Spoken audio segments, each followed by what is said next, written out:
Nilfgaard. Oh, here he is. It's finally happening. Lockdown is gone. Lockdown is gone, guys.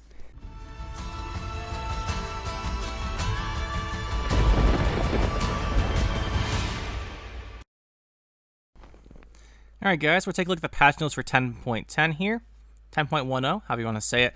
I recorded a video on all of the new cards. I recorded that before doing this, but it'll probably come out afterward because it's a longer video, and it'll probably take longer to upload, just to let you know. So if there's contradictions in the patch notes to what I said with the new cards, I apologize for that. But I recorded that, and it's like an hour long before seeing the patch notes. So, well, yeah, that's just how it's going to be. Anyway, the new cards here are coming out. It's Chronicles expansion, part of the patch. New event. And let's take a look at the changes here. So Rada, 11 to 10, she is a very good card for paying off the 1 in each deck, but the 1 in each deck payoff is worse than Renfrey and is worse than Golden Neck or Serenova, so it's good to see that getting buffed. Along the same lines, we have Shoop's Day Off. So all of Shoop's base powers are going up by 2. That's probably warranted. Shoop used to be a very good card if you could have the deck set up for it. Now Shoop's just like a pretty good card if the deck set up for it, and you still have to do the deck set up for it. So it's just probably warranted. It's quite nice. It does make the mage swap potentially worse if you're giving them your Shoop 2 or your Shoop 2, giving them a Shoop 4, but I mean, that's low roll anyway, so it's just pretty nice to see. Sihil, okay, this is something I'm sure a lot of people are going to want to see. Let's see what the change is. 12 to 11, damage enemy by 1. Deathblow, play a bronze from your hand, move Sihil back to your hand.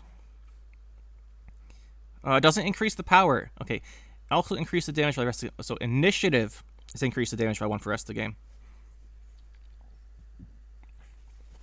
Interesting. So if you do like leader patricide and then you play the Sihil, it won't increase by 1. Just play the bronze. Okay. If you do the initiative, it transforms into masterful Sihil instead. You can't bypass 3, right? It's always going to go from 2 to 3. So it just turns into the masterful Sihil. Okay, this completely destroys the stupid annoying Sihil deck everyone hated, where it went to like damage 12 and then play a bronze, and there's nothing you could do if your deck didn't have an answer to the opening of the game. Okay, this is probably warranted. Sihils are really... I don't like to say cards are toxic, but Sihil made a very unfun game environment. Anyway, Masterful Sihil. Special. Damage enemy by 3. Okay, so it's the same thing as regular Sihil, but the damage is capped at 3 now instead. That's still going to be a pretty decent card. You just don't auto-win with it. Alright, I don't think people play it anymore, but I'm glad that people who hate this card are going to not have to see it as much.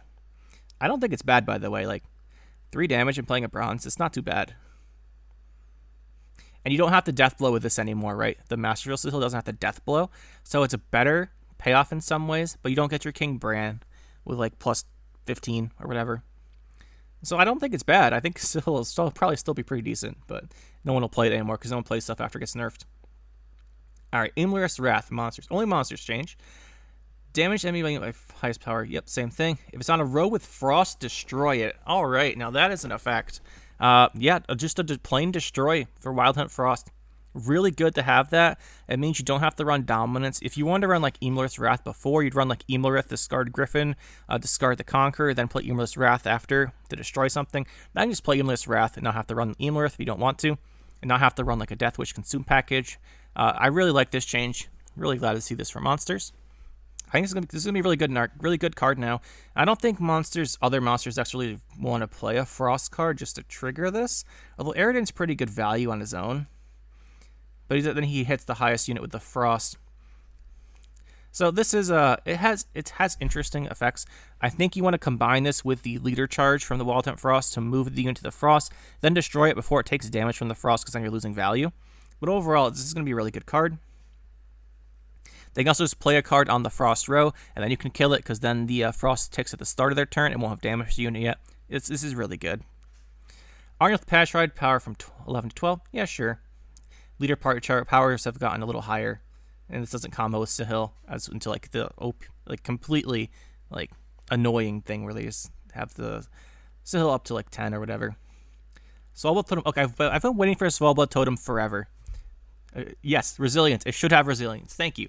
Deploy a Soulblood Totem. That's the same as deploy effect. Order damage and allied unit by 2, cooldown 1. Really nice to see this. Totem should have had synergy.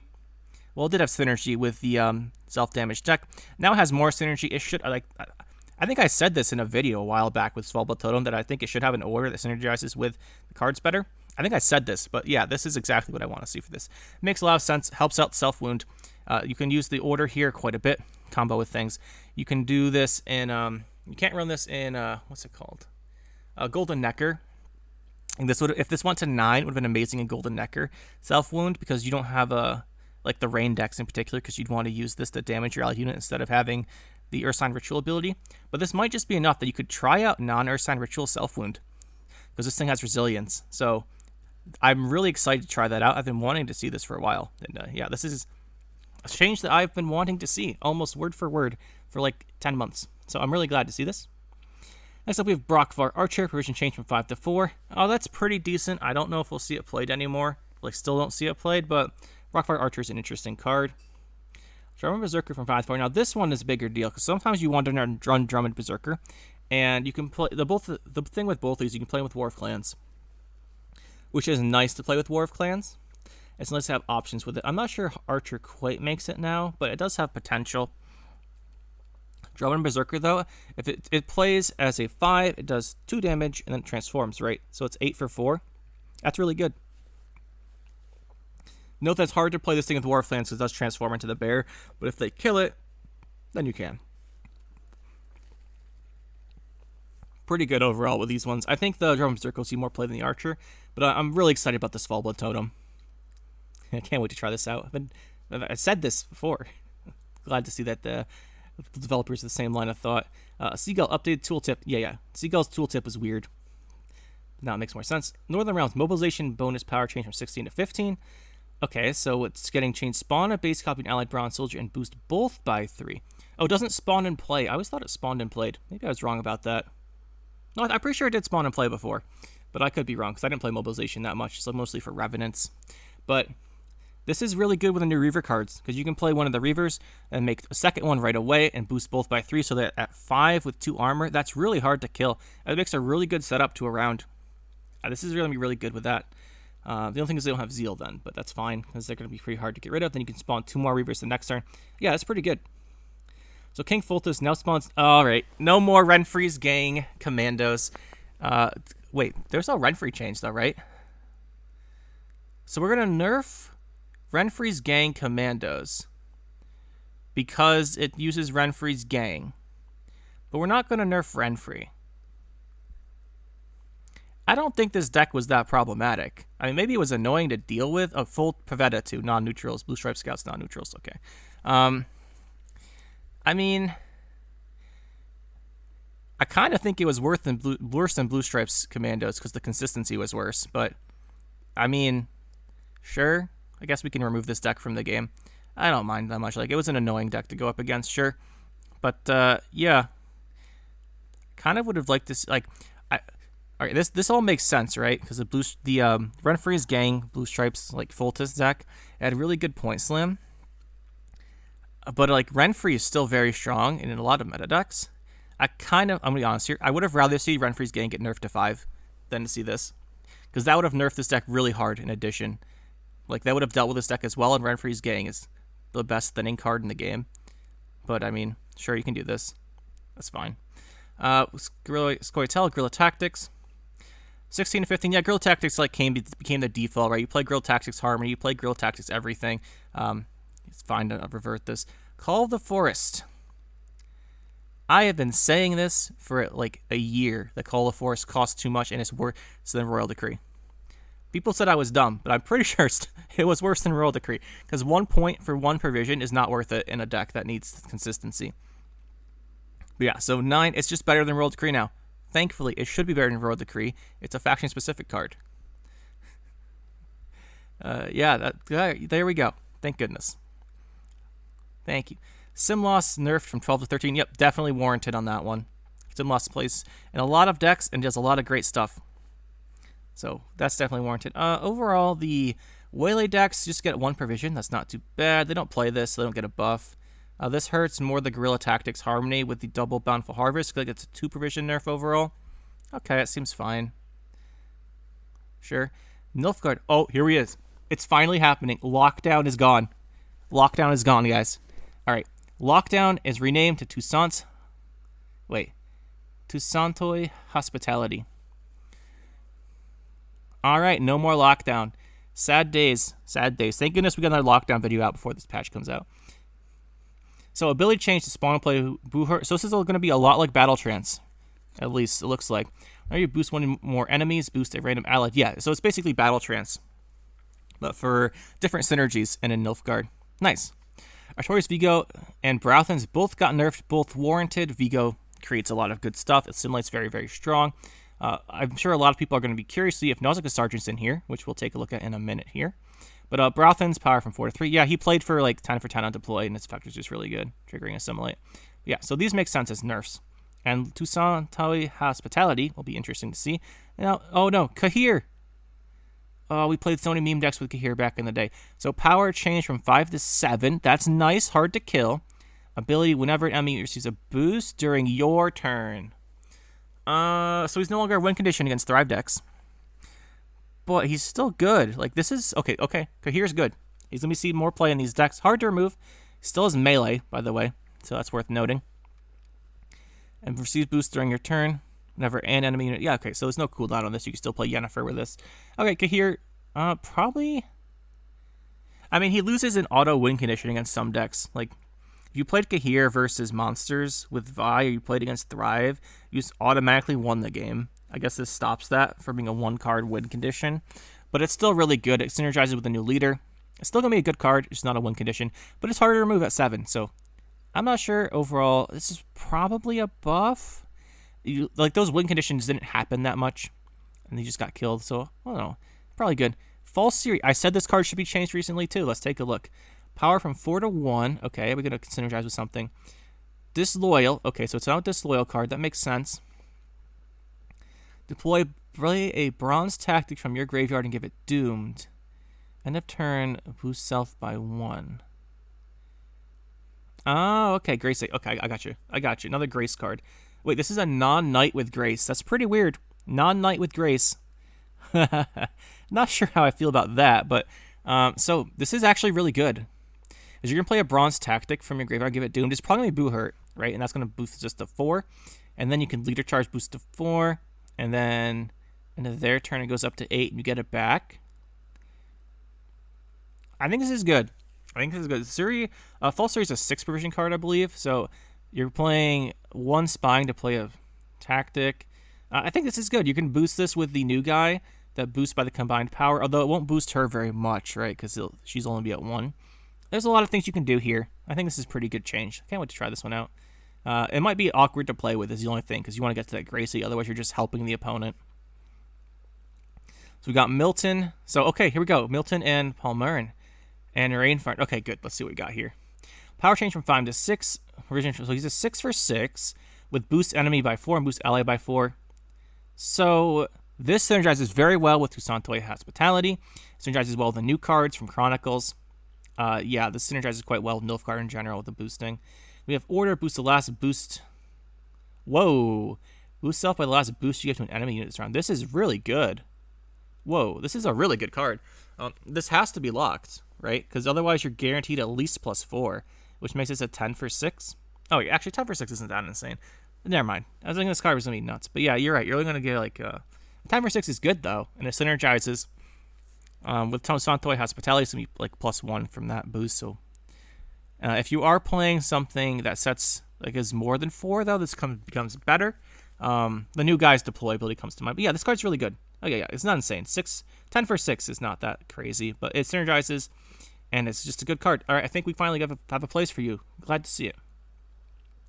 Palmerin, 5 to 4 power, 7 to 8 provisions. Okay, so what's his effect? It's probably going to combine with the other guy. Choose an unboosted enemy unit, then play the top card from your deck and boost it by that card's provision cost. What? Choose an unboosted enemy unit, play the top card of your deck and boost it by that unit's card. If you control Milton, you may choose from top 3. This seems insane. You choose an enemy unit. It's a deploy. You don't have to wait for the order. So you're telling me if they play Aquan and I click Aquan with this, I play my top card and boost it by 13. This seems really good. This just seems really good. unless we're reading this backwards. Unboosted enemy unit. Play the top card from your deck and boost that unit by that card's provision cost. There's a lot of that's in here, but I think this is just, let me know if I'm reading this wrong, because I didn't watch the developer stream. It's kind of busy. So I'm guessing that the boosts your card you're playing by the enemy unit's provision cost. Otherwise, I don't know why you choose the enemy unit, unless you're boosting the enemy unit by the card you're playing. Okay, that probably makes more sense, because what I was thinking is insane. Yeah. That makes more sense. But this is awkward to read. Card of your deck and boost. Okay, yeah. So I'm pretty sure now you're going to boost the enemy unboosted unit by your card's provision cost you're playing. This synergizes very well with Milton, though. Control Milton, you choose the top 3 cards deck. Okay, I think these two work pretty well together. I'll have to double check on this Palmarin. I think what I said last was the truth. Yeah, I think so. We'll double check on that. Let me know if you guys know better. Rainfawn of Atra, so 5 to 7. Power, 7 to 10 provisions. Okay. Disloyal. Boost an allied unit by combined power units adjacent to self. Oh, okay. This synergizes really well, too. A lot of this stuff synergizing with this new deck. I can't wait to try it out. It'll be pretty fun. So you're giving the opponent 7 power, and in exchange, you're probably boosting yourself by like 20. That's what you're going to hope. It's a total 13. You're gonna want like 20 plus on this deploy. However, with these new effects, especially if with Palmarin, if you choose like a high value card in your deck, like your top card's like Niromancy or something, you play it and you get like 13. You play this. It seems pretty good. Situational. All these cards are situational for this new Toussaint deck, but we'll see. I think they have enough potential that they might be good. Of course, Imprisonment Renfrey is probably still the best Nilfgaard deck. Lost with like 2 provisions. Yeah, Imprisonment Renfrey might still be the best Nilfgaard deck. It'll play really well against this too. We'll see. Anyway, so Palmarin, we did him. Renfrey we just talked about. Ducal Guard, power from 4 to 5. That's fine. This is just the assimilate guy. Arid Nausicaa Sergeant, provision from 5 to 6, and Slave Driver 4 to 3. So this is the nerf people are gonna looking for in here probably. Nausicaa Sergeant, still really good. But as a 10 for 6, that's more in line with a lot of other cards in the game. Like a Great Sword comes to mind. So, Slave Driver 4 to 3. So the points you get is 1 less with a Slave Driver, and it costs you 2 extra provisions now. Combined with the nerfs to Vigo and Brothans, this is probably enough to deal with this. We'll see. Assimilate's still really good. And then Van Morlham's Servant, the text is updated. Okay, fine. Keyword gang. So they added the gang keyword. It's a good thing they did that. In the card reveal video I did that had the gang reveal, the gang tag in it. Glad to see it actually made it to the game. Collusion 10 to 9. Oh, Collusion's going to be really strong then. Collusion's already a very good card if it went off. And Stigi, Ruven, Mastermind makes it easier to go off. And the new cards synergize really well. I think Collusion's going to be pretty good. Like, really, really good. Conjurer's Candle, 5 to 4, another nerf to Candle. And as long as it has resilience, I think it still sees play in like every deck. That is a Syndicate deck with a Defender, but this makes it worse on deploy. Gellert has Adrenaline from 5 to 6. This is good. It means you can remove him earlier. Sigruvin has Agent and Aristocrat. That makes sense. Shady Vendor, nerf from 2 to 1. This was also in my card reveal video if you were paying attention. But overall, that's the changes. So, pretty interesting. I think that these go pretty well with the new cards. I'm going to be excited to try these out, and hopefully you guys have a good time with the new patch. I'm kind of amazed they finally got rid of Lockdown, but I'm very happy we did a Lockdown video last month, because otherwise it would have been sad to see Lockdown go without having played it one more time. That'll be it for this one, guys. Hope you enjoyed. We'll see you next time. Make sure to hit that like button and subscribe to the channel for more, and you can check out some more videos over here, and thanks for watching.